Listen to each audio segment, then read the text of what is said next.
Olá, eu sou o Sérgio Túlio Caldas, escritor, jornalista, roteirista de TV e autor aqui da Editora Moderna. Eu sou o César Obeide, eu sou escritor e palestrante e autor da Editora Moderna.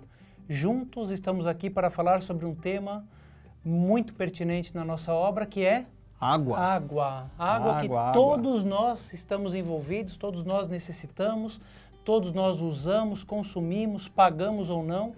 A água está presente na nossa vida e trazemos, né, Sérgio, eu com livros para as crianças e você com os livros para os jovens, esse tema para as escolas, né? Tão fundamental trazer a água para dentro da escola. Sim, é muito fundamental, né, César? Eu costumo até dizer assim que a água, ela não só está presente no nosso dia a dia, ela está presente no nosso minuto a minuto. E eu percebo, César, vendo os seus livros aqui pela Moderna, que a água é um tema que está em todas as suas obras. Por que você tem essa preocupação tão grande assim? Por que você é tão preocupado com a água? Olha, eu tenho uma história com a água interessante, eu peço a liberdade para contar, né? Especificamente a água, nos meus livros da Moderna, eu falo bastante do tema no aquecimento global, que é um livro que já tem 10 anos, e aqui eu trago uma questão da água virtual, né? O livro para criança bem pequena chamado Meu Planeta Rima com Água, é um livro de parelha, são pequenos poemas trazendo a ideia da água para os pequenos. E agora o Almanaque da Paz, né? E é um livro novo, lançado no finalzinho de 2018, no qual eu falo, entre outras coisas, que só existe a cultura de paz se a água for pensada. Porque, na verdade, a gente vê muito hoje na escola, vamos economizar água, né? Então não lava o carro com a mangueira ou fecha a torneira enquanto escova os dentes. Eu acho, Sérgio, honestamente, que o professor pode dar um passo além. E o convite é, professor, que vocês deem um passo além junto com a gente para aprofundar a água. Respondendo a sua pergunta, por que trazer a água para a sala de aula, para os livros paradidáticos? Bom, a gente vive sem um monte de coisa, sem celular, sem roupa, sem sapato, a gente vive sem aparelho de fazer barba, a gente vive sem carro, mas sem água a gente não vive. Sem água não tem plantação, não tem comida, não tem alimento, não tem nada. E eu vejo um descaso muito grande com a água, e eu sou uma pessoa, dezenas de livros escritos que eu tenho, a água é um tema importante. Talvez por eu ser humano, nascido no planeta Terra, que tem 3/4 da superfície coberta de água. Talvez por eu ser brasileiro, que é o país que tem mais água disponível do mundo. Talvez por eu ter nascido em São Paulo, que antigamente era a terra da garoa, né? Hoje é a terra das trovoadas. Por eu ter nascido num bairro chamado Água Fria, que enchia de água. Na verdade, eu sempre tive uma questão com a água. Uma vez eu comprei um carro novo, primeiro dia que eu peguei a chuva, entrou água. Todos os telhados que eu já morei, eu tive problema com água. Então, assim, e não tem para onde a gente correr, né?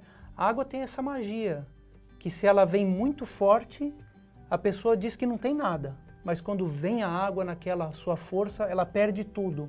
Que mágica é essa? Que se transforma do gelo para a fumaça, para o líquido, né? Então, assim, por mais que a gente tente escapar, não dá, porque o nosso corpo é composto por água. 50%, 60%, 70%, os pesquisadores ainda não chegaram a um acordo. Então a água, nós somos água. E agora eu proponho, por meio dos meus livros, um trabalho um pouco mais profundo do que somente fechar a torneira enquanto escova os dentes. Claro, isso é muito importante. O César está aqui dizendo dessa presença da água no seu dia a dia. E eu viajo muito pelo Brasil, pelo mundo, inclusive os livros que eu fiz aqui pela Moderna também, que a água também é muito presente, né? Eu vou até mostrar aqui para quem está nos assistindo, esse livro que se chama Terra sob Pressão, a Vida na Era do Aquecimento Global, que eu falo muito da importância da água no planeta e dos perigos do aquecimento global, como que a água está relacionada com tudo isso, né? Este livro, Com os Pés na África, que eu escrevi, que é ganhador do Prêmio Jabuti de 2017, que é uma experiência minha de viver na África durante um ano, de poder ter experimentado como é viver ali e toda a relação com a água que as pessoas têm na África, que estão descritas aqui, que já já a gente vai conversar sobre isso, sobre a África e os problemas da água lá. E esse livro, que é o meu livro mais recente aqui na Editora Moderna, que é o Água, Precisamos Falar Sobre Isso. Este é o título que eu acho que cai muito bem, assim, já estamos aí, segunda década do século XXI e precisamos cada vez mais falar sobre água, César. Precisamos falar muito sobre água. E esse livro, ele nasceu, César, assim, das minhas observações sobre a água no planeta. Lugares onde tem abundância de água, como a Amazônia, que é a região que tem mais água no planeta inteiro, o Pantanal, que é um mundo de água, né? Lugares também onde tem muita falta de água, que eu visitei, lugares na África, grandes desertos, deserto de Gobi na China, o deserto de Thar, que fica na fronteira da Índia com o Paquistão, o Nordeste brasileiro, né? Toda a região do Seridó, os interiores ali do Piauí, da Caatinga, que se estende aí pelo Brasil, e regiões, inclusive, onde hoje já há conflitos armados por causa de água, por causa de um poço d'água, por causa de uma fonte de água. Inclusive a guerra da Síria, que a gente ouve falar muito, toda a origem dela ali, que começou nos anos 60, a origem é uma guerra sobre água. Ô Sérgio, o teu livro aqui Água, Precisamos Falar Sobre Isso. Eu, quando terminei essa leitura, eu te mandei uma mensagem em seguida e eu fiquei muito emocionado, assim, porque é um livro que você entra numa viagem, você convida a gente para uma viagem por meio da água e a gente vai, né? É como se eu desse a mão para você e você vai mostrando, né, como um bom contador de história que você é, sobre a água.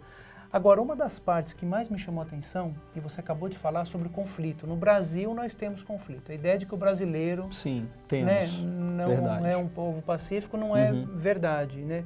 E você fala aqui sobre uma longa história dos conflitos. Eu acho, assim, essa parte, eu queria que você falasse um pouquinho, é maravilhosa, porque você vai contando ao longo da história da humanidade, coisas muito antes de Cristo, né, antiquíssimas, e vai passando numa linha do tempo, descrevendo os principais conflitos e qual que era a sua relação com a água. Muitas vezes o conflito era por conta da água, chegando inclusive em comunidades indígenas no Brasil.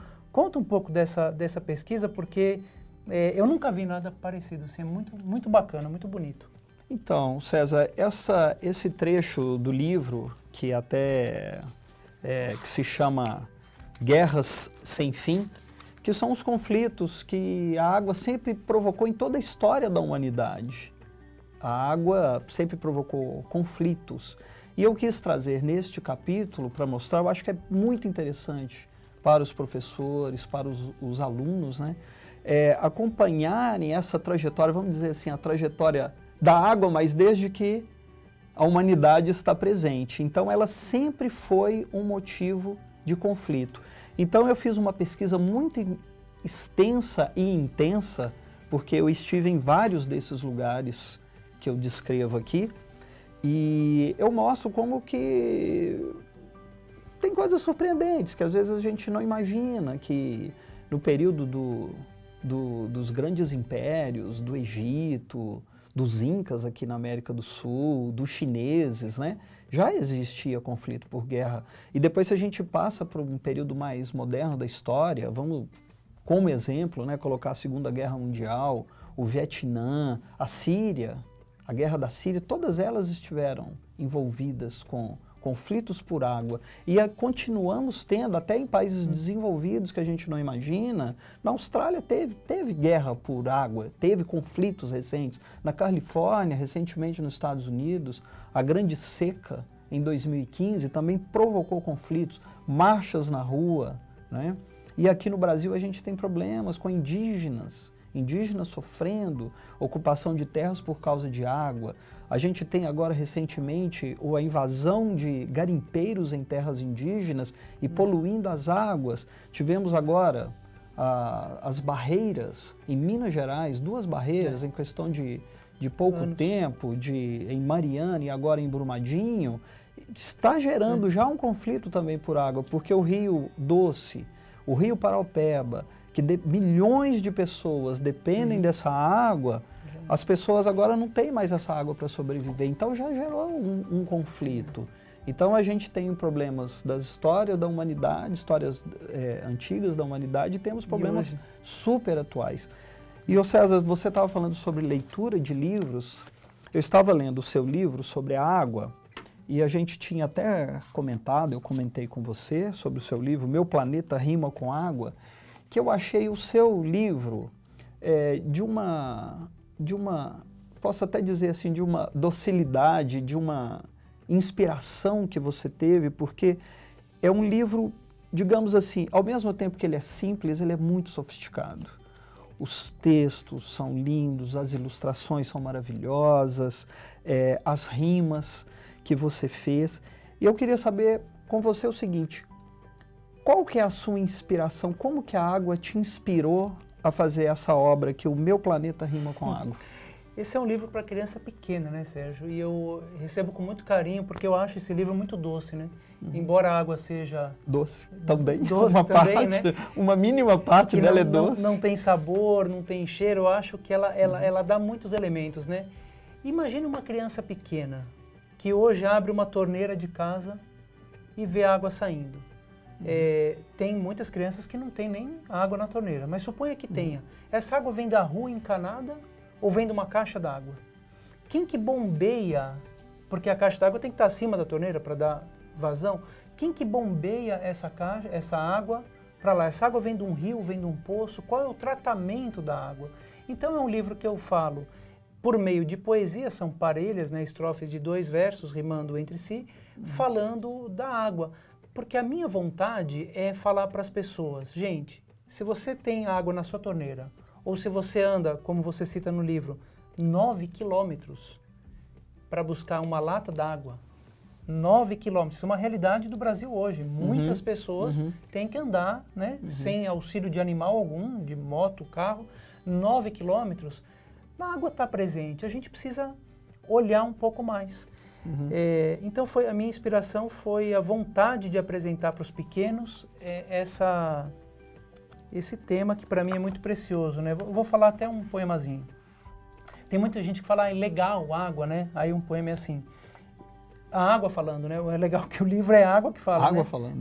Não sou algo só legal, sou mais do que fundamental. No seu corpo já estou. Você nisso já pensou? Se esquecer de me beber, sofre mesmo sem saber. Inclusive, mais um tema que me é muito pertinente é o xixi. Xixi, gente. Você já foi fazer xixi? Você vai fazer xixi, sai aquele xixi amarelo, escuro. Quer dizer o quê? Falta beber água, né? Você não está nutrindo o teu corpo com água. O ideal é o quê? Aquele xixi clarinho, quase transparente. Aí você está hidratado. Aí você está hidratado. E as pessoas hoje vivem num mundo tão louco, né? Eu não tenho tempo de fazer xixi. Como assim? Você tem tempo do quê? De olhar o Facebook, o Instagram, saber que o vizinho está comendo macarrão, mas não tem tempo de cuidar do teu corpo. Né? Exato. Por isso que eu fiz o livro. Você estava falando, César, das crianças, né? Que nem todas as crianças do Brasil têm água na torneira. E isso é uma coisa muito impressionante, porque, como eu estava dizendo, né, estamos terminando a segunda década do século XXI, e a gente saber que no Brasil, que é o país que tem a maior reserva de água doce do planeta, 12% de toda a água existente no planeta, doce, está aqui no Brasil, e que a gente tem pessoas ainda hoje que precisam caminhar para buscar água e colocar numa lata e trazer na cabeça. Eu vou repetir, porque é importante. O Sérgio falou, 12% da água está no Brasil. Estamos no ano de 2019, tecnologia, uau, né? Toda escola hoje tem projeto de robótica, Sim, cara, todo, que é todo mundo, fundamental. se você pensar que toda criança, quase todo adolescente, tem um celular, tem um smartphone na mão. Tem acesso a muita coisa. E a gente tem crianças andando para buscar água. Exatamente. Né? E andando 9, 10, 12 quilômetros por dia. Claro. E eu andei com 2 irmãs no interior do Piauí. A gente caminhou muito. Uma menina de 9 anos e uma irmã de 10. Eu andei com ela 12 quilômetros, com as duas, e mais com algumas outras mulheres de uma cidade que se chama Barreiro, no interior do Eu vou pedir permissão e mostrar, Piauí. Porque são essas, né? Eu acho que vale muito a pena, né? E essas crianças, elas andam todos os dias. Agora você imagina, essas crianças, elas precisam carregar água, elas não conseguem carregar mais de 10 litros de água. Você já carregou água? A água é pesado, né? Tenta carregar um galão na sua casa com 10 litros, 20 litros, é muito pesado. E elas carregam essa água, levam para casa. Você imagina, as 2 irmãs, cada uma levando 10 litros de água, são 20 litros. São 20 quilos, né? São 20 litros, e 20 quilos também. Isso, enquanto a ONU, ela sugere que cada pessoa tem que ter no mínimo 110 litros de água por dia, que são para as necessidades básicas, tomar banho, ir ao banheiro e outras coisas também, cozinhar, fazer a comida, fazer o chá, fazer o café. E essas crianças, elas conseguem levar 20 litros de água por dia, né? Isso no país que tem a maior reserva de água doce do planeta.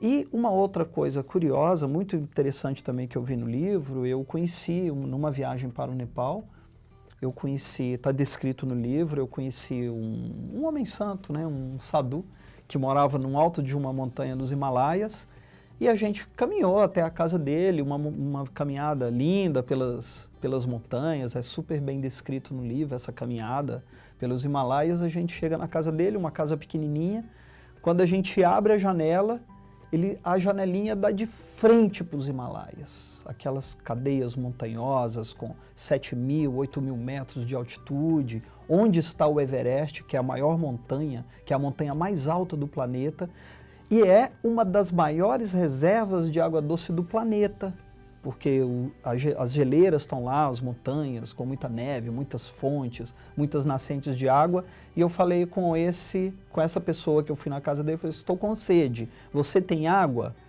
Aí ele me fala, precisamos falar sobre isso, que é o título do livro, porque na casa dele não tem torneira, não tem chuveiro e não tem pia. E ele mora justamente em frente uma das maiores reservas de água doce do planeta. Ele precisa descer a montanha para buscar água num chafariz que tem na capital Katmandu, chafariz público, né? Então, são esses disparates, isso aí que me inspirou muito a escrever sobre o livro, que eu falei, precisamos falar de água, né? Precisamos cuidar desse bem, porque muitas vezes, como você disse, muitas crianças, jovens não têm água em casa, mas a nossa impressão quando a gente tem água em casa, né? A gente não dá valor para isso. Você abre a torneira, tem água, vai no chuveiro, abriu, toma o seu banho. Mas a nossa impressão é o seguinte, que tem água no planeta, que a água está aí, está à vontade. É um recurso que não tem fim. Mas a água é um recurso finito e ela está muito ameaçada. Até dar um exemplo com números, né? Se a gente fizer as contas assim de toda a água existente no planeta, 97% dessa água é salgada, ou seja, ela é inapropriada para o uso humano e uso de animais. Aí sobram 3%. Desses 3%, 2/3 dessa água, o homem não consegue chegar nela, porque ela está em geleiras, nas camadas de neve eternas, que são os permafrosts, né, que estão na Sibéria, que estão nos Himalaias, e elas estão em grandes profundezas, né, que são os aquíferos, que nem sempre a gente tem acesso a esses aquíferos. Então, o outro 1/3 que sobra de água doce, desses 3%, o outro 1/3 que sobra, esse 1/3, 70% é consumido pelo agronegócio. as plantações, soja, milho, criação de gado, isso consome toda a água, quer dizer, sobra muito pouquinho. Aí para essa conta ficar ainda um pouquinho mais dura, mais difícil, mais complicada e mais amedrontadora, né?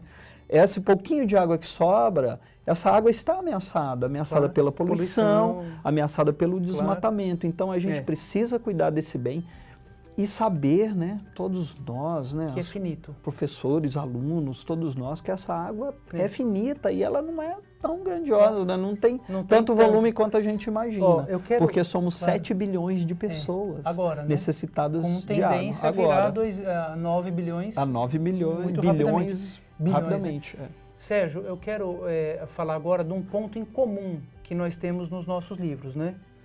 Que os seus livros são mais para os jovens, né? Os meus são mais para as crianças, do Fundamental 1, comecinho do Fundamental 2, o seu já pega os anos mais para frente. Mas tem algo em comum que nós falamos aí, que é o famoso conceito da água virtual.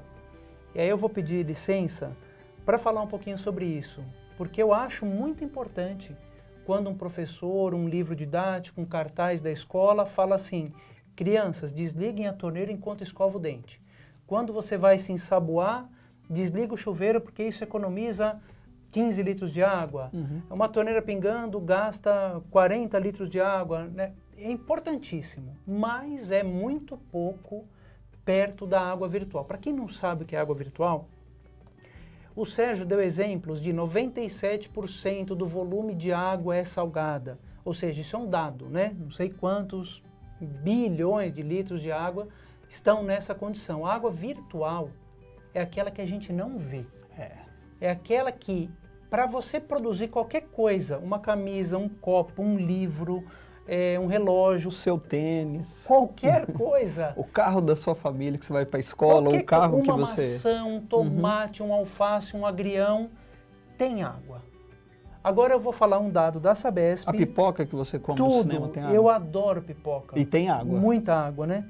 Então veja só, para eu produzir 1 quilo de arroz ou aveia, de acordo com os dados oficiais, esses dados estão nos meus 3 livros, porque eu acho que isso é um grande elemento para se trabalhar em sala de aula e me parece que não é dado a devida importância. São gastos para cada quilo de arroz 2.500 litros de água. Impressionante. Impressionante. 2.500 litros de água. Quando pra eu vou comprar quilos? 1 quilo, Imagina, 1 quilo de arroz, 3 ou 4 reais, eu não estou pagando 2.500 litros de água, senão ele ia custar muito mais. Banana ou batata. Né? Quantos litros? 160 litros. Ou seja, para o quê? 1 quilo de batata, né? Vamos dizer, 1 quilo de batata são 6 batatas médias, 160 litros de água. Vamos lá. Carne de boi. Carne de boi. 17 mil litros de água. Ou seja, para fazer 1 quilo de uma carne de boi, para produzir 1 quilo, por quê? Eu precisei plantar soja e milho. O boi, durante alguns meses ou anos, bebeu água, lavou, né, os rejeitos do boi precisou ser lavado. Então, é muita água. 17 mil litros, ou seja, um bife. Um bifezinho de 100 gramas tem 1.700 litros de água. Ou seja, quando nós vamos colocar o custo ambiental no produto que a gente compra. Porque a pessoa pode consumir o que ela quiser, ela tem todo esse direito, mas enquanto a gente não tiver, nossa sociedade e o governo, uma política de colocar o custo ambiental, porque existe um custo ambiental para tudo. Claro. Né? Você comprar um brócoli produzido pelo teu vizinho, numa agricultura familiar, não teve custo de transporte do que eu comprar um brócoli que veio lá numa cidade de 500 quilômetros de distância da minha. Então a gente precisa pensar nesse modelo também local. Você citou um outro dado que me chamou a atenção, o agronegócio. O agronegócio consome água e terras também, né? A gente sabe que as florestas estão sendo desmatadas, então a gente precisa repensar o que é esse modelo de economia e fazer com que essa economia seja sustentável. Não só nos livros, né? Isso é uma reflexão tão importante, né, para todos nós, né? Porque a gente imagina que a água, a gente pensa muito na água só quando a gente vê essa água. É lógico. Né? Só quando a gente vê. Então, quando no seu livro você explica, no meu livro também eu tenho esses dados sobre a água virtual, a gente não imagina, né? Que todo objeto que a gente usa, o óculos, a camisa, não é? A calça, tudo isso se gastou água para produzir, né? E muita água, né? Hoje, como o agronegócio produz, né? Que eu estava falando que só o agronegócio consome 70% de toda a água doce existente no planeta, então é muita água. E muito dessa água, César, para complicar mais um pouquinho, ela é muito desperdiçada. Né? É muito desperdiçada. No Brasil, uma média é o seguinte, o Brasil desperdiça hoje 37%, quase 40%, da água doce que se consome. Isso significa o quê? Para 100 litros de água tratada, para cada 100 litros de água tratada, 40 litros vão para o ralo, são jogados fora. Aí você pega o Japão ele desperdiça 2%. Tóquio, que é a maior cidade do planeta, tem quase 30 milhões de habitantes, ela desperdiça 2% de água, porque eles renovam, sempre estão renovando os encanamentos, os encanamentos públicos, né? Eles desperdiçam 2% da água e não estão felizes. Eles querem também jogar esse número para baixo. E aí eu te pergunto uma coisa, César, o mundo está desenvolvendo, está crescendo. Você escreveu um livro muito bacana sobre o aquecimento global, né? Que eu adoro esse título, né? Aquecimento global não dá rima com legal. Você escreveu esse livro, César, em 2008, né? Acho que eu não estou enganado, né? Você escreveu em 2008 e está agora com uma segunda edição. Do tempo, em 2008, que foi até quase na época que eu escrevi o meu também, né?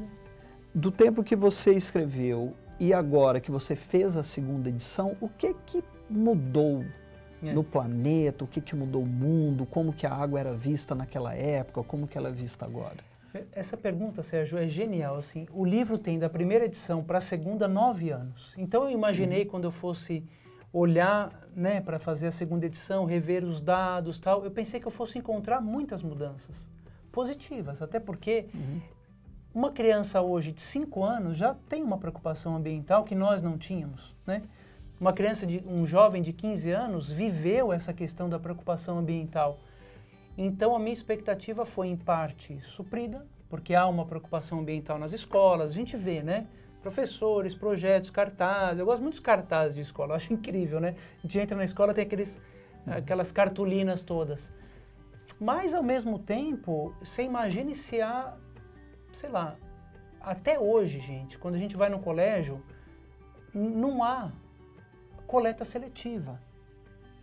Como que essa criança toma um refrigerante, que vai água, né? Vai água para fazer a latinha, vai um monte de água, e ele ainda não tem a preocupação de jogar no lugar certo. Põe no lixo normal, isso aí vai para o aterro ou para o lixão, nunca vai ser reciclado. Mas na segunda edição, eu incluí a questão das terras indígenas. Por que razão que você inclui as terras indígenas? Eu incluí as terras indígenas porque hoje a gente vive um debate das terras indígenas, isso está vindo à tona, na sociedade é fundamental. Hoje nós temos a maior parte das terras indígenas na Amazônia. E a Amazônia vem sendo desmatada a um nível insano. Aí você pode pensar, mas o que tem a ver a Amazônia, o indígena morando lá, com a minha água? Eu estou com a minha água na torneira aqui, pronto. Não. Eu nasci em São Paulo, eu moro no estado de São Paulo e nós não tivemos uma crise hídrica até como há pouco tempo. 2015. Em 2015 tivemos falta de água aqui em São Paulo, coisa que só tinha no Nordeste. Não é? Hoje a gente tem essa realidade. E o que mantém a floresta em pé é, em grande parte, o trabalho das comunidades indígenas, onde não há atividade de mineração, de madeireira, de pecuária invadindo, onde não deveria ter, né? A gente sabe que tem.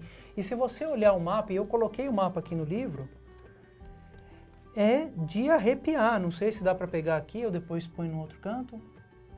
Observem aqui que em amarelo são as terras indígenas.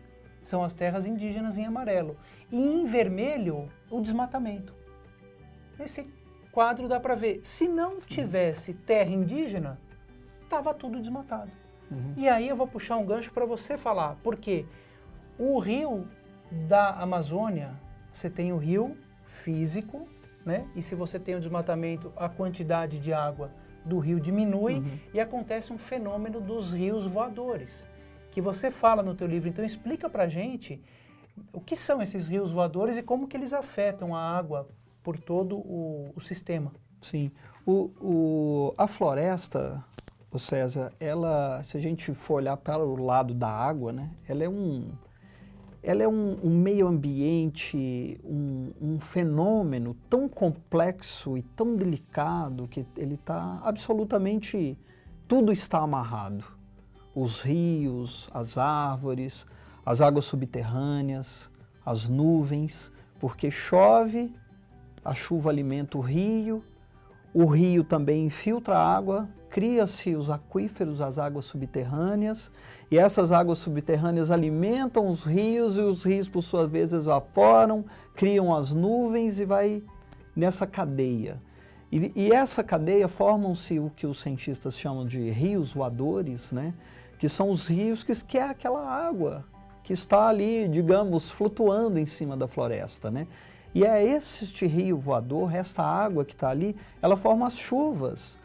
E a Amazônia é uma região que assim é um meio ambiente tão forte, né?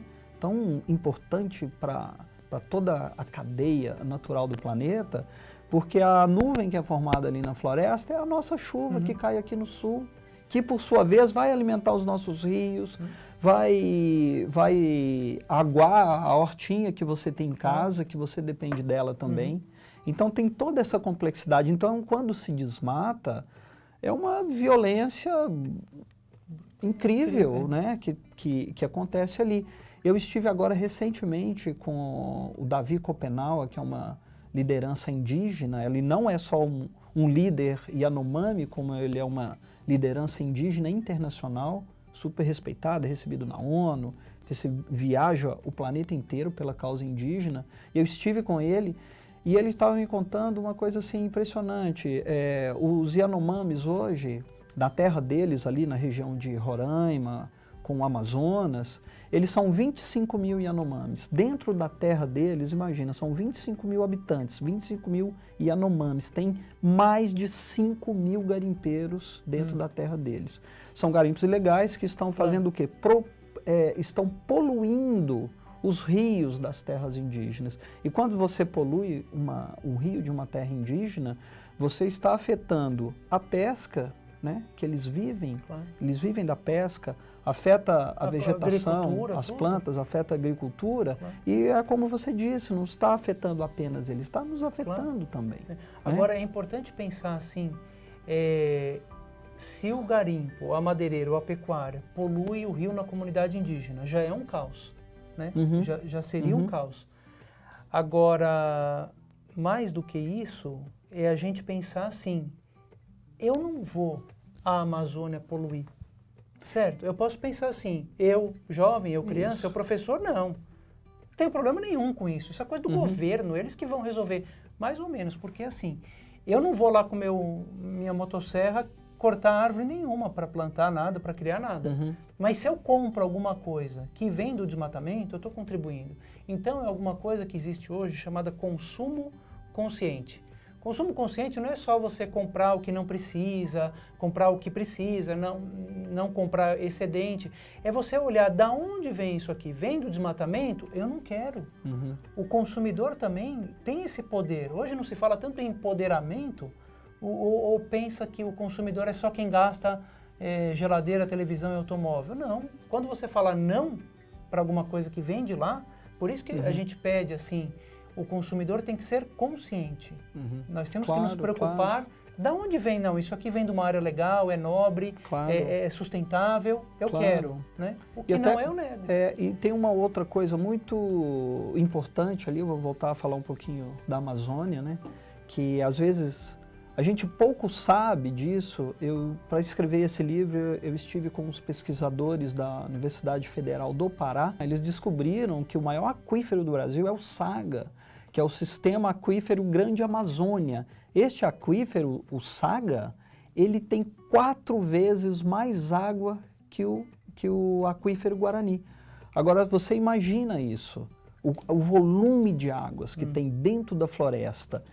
E esta água, quando se desmata, quando se maltrata os rios da Amazônia, esse aquífero, ele também é maltratado. Claro, Toda essa riqueza que a gente tem no subsolo brasileiro, ele é maltratado. Como a gente maltrata o aquífero Guarani. Porque existem poços clandestinos, existem poços de gasolina, já teve poço de gasolina aqui na cidade de São Paulo, que estava lavando o carro na Avenida Brigadeiro Faria Lima, que é uma avenida super importante na cidade de São Paulo, usando água do aquífero em poços clandestinos para lavar carro. E quando se faz esse uso, você está poluindo o aquífero porque você está fazendo uma extração irregular, você pode estar enviando o óleo ali, contaminando, e contaminar um aquífero é um crime ambiental absurdo, gigantesco, que a gente vai estar sofrendo com isso, ô César, e que eu falo muito, assim, proteger a água, a gente não significa que a gente está protegendo a água para o futuro, pensando no nosso futuro, é para já, porque nós já estamos vivendo os problemas já. Agora, como você disse que a gente teve um problema de abastecimento de água em 2015, que até então era o Nordeste, que o Nordeste brasileiro estava acostumado muito com essa rotina da falta d'água, de repente essa falta d'água já começa a acontecer no Sudeste, Rio de Janeiro, São Paulo, Minas Gerais, Espírito Santo. E por quê? Por que está acontecendo? Mas já era previsto, eles já sabiam que isso ia acontecer e como você falou, né? Tóquio faz manutenção dos encanamentos com frequência e desperdiça 2%. A gente desperdiça 40%. E o ser humano, Sérgio, é tão louco, né, que você que gosta de viajar, daqui a pouco você fala das suas viagens pra gente. Agora, eu fico pensando assim, eu gosto muito de ficção científica, né? E o ser humano, existe programas da NASA, várias agências espaciais que estão querendo, né, já a ideia de mandar o ser humano a outros planetas para povoar. Sim. Isso é real, acontece. Porque a gente sabe que daqui a pouco o planeta Terra não vai ser mais sustentável. Então agora você imagina o tanto de esforço que gasta-se para botar 5 pessoas morando em Marte, por exemplo, naquela atmosfera completamente insana, interessante, não humana, desculpa, interessante você falar de... O esforço é tão grande para querer levar a humanidade fora do que cuidar aqui. É muito mais barato cuidar aqui, né? E é interessante você estar falando em missões espaciais, né, que se gastam bilhões de dólares, né, nas missões espaciais. E essas missões espaciais, César, elas estão indo atrás de quê? De água. De água. Isso, inclusive, Marte, né, só vão poder mandar gente lá quando realmente comprovar a existência de água. Sim, porque a existência de água que todo ser vivo é fundamental para todo ser vivo, para seres humanos, animais, plantas, micro-organismos. Sem água não existe nada. Então, o homem gasta bilhões de dólares para ver se tem água fora do lugar. E a nossa água, por que não cuida? Né? Agora, vamos voltar para o planeta Terra. A gente já foi para Marte, vamos voltar. Que podia se chamar Planeta Água, né? Que podia se chamar Planeta Água. Planeta Terra. Nesse livro, você tem uma coisa que é incrível, que é umas inserções chamado O Autor na Estrada. Né? Você é conhecido como um jornalista investigativo, ligado ao meio ambiente e tal. Como é que foi viajar vários lugares, né? Você foi para a Índia, para vários lugares do Brasil, enfim, você vai contando aqui, a gente vai junto contigo, né? Como é que foi você ver a água, que aparentemente é água em todo lugar, mas o que tem de diferente, em comum nessas águas que você encontrou? Sim. Então, o livro, ele é feito, digamos assim, ele é feito com muita pesquisa, muito estudo, muita entrevista com pesquisadores, com estudiosos, com pessoas que moram em lugares diferentes do planeta, né? Lugares que falta água, lugar onde a água é abundante, lugar onde tem conflito. E essas minhas observações viajando, vendo como essas pessoas vivem, como a água é tratada na África, como a água é tratada na Ásia, como a água é tratada na América do Sul, na Amazônia, Estados Unidos, eu acho que este olhar, eu acho que é bem interessante para o professor, para o aluno, porque é um olhar meu, pessoal, desses lugares, quer dizer, até de investigação, de pesquisas locais. Eu acho que enriquece muito para um aprendizado na sala de aula, porque eu acredito numa outra coisa também interessante, assim, que viajar, conhecer culturas, conhecer povos, isso é uma coisa instigante, que as pessoas gostam, as pessoas querem conhecer. Então esse livro da água, né, o Água, precisamos falar sobre isso, ele também é uma janela para o mundo, para a gente poder ir visitar cada lugar desse, como eu descrevo, como que o africano, num lugar do deserto, como que ele vê a água, como que ele trata a água dele, como que um ribeirinho ali do Amazonas, qual que é a relação dele com a água, como que o sertão brasileiro convive com a água, a transposição do Rio São Francisco, que é um assunto também polêmico e muito presente hoje, né? Que discussões em sala de aula. É importante isso, Sérgio, porque hoje eu vejo que muitos professores têm medo de assuntos polêmicos, não é? Eu percebo isso e eu quero falar para vocês, professores, será que precisa ter medo dessa polêmica? Eu acho que não. Eu acho que a gente precisa levantar isso porque o jovem, ele tem um espírito questionador, ele tem um espírito investigativo. Perfeito. Então, quanto mais a gente aguçar isso, mais rica vai ficar a discussão. Perfeito. E eu acho que, assim, outro ponto em comum dos nossos livros é de instigar, Claro. né? Eu instigo quando eu mostro essas situações de pessoas que moram em diversos lugares do planeta, como que eles convivem com água, vamos discutir água. Você instiga no seu livro, sabe, com o seu formato de escrever, com a sua poesia. E é importante mesmo, porque é quando a gente instiga as pessoas, as crianças, os jovens, eles pensam, Claro. né? Eles começam a refletir. É para isso, Isso é que serve a importantíssimo. escola, né? Para isso que serve a escola.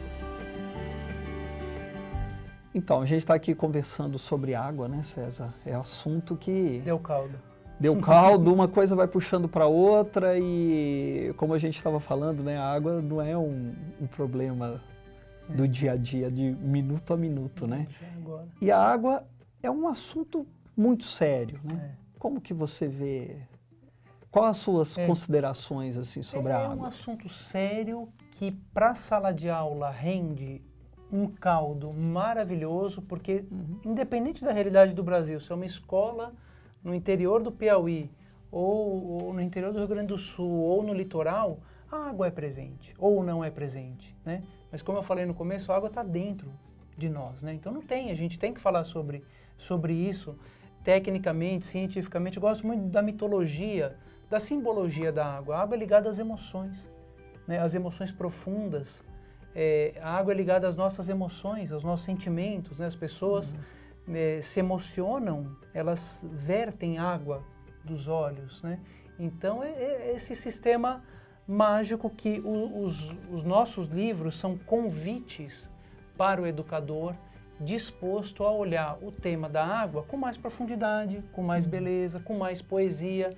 Então nós oferecemos um material, seja para criança ou para adolescente, muito rico. Eu considero realmente esses nossos livros muito ricos, que dão discussões, dão brincadeiras, dão jogos, dão dinâmicas, dão textos literários maravilhosos em sala de aula. E trazendo, né, muito mais do que a consciência.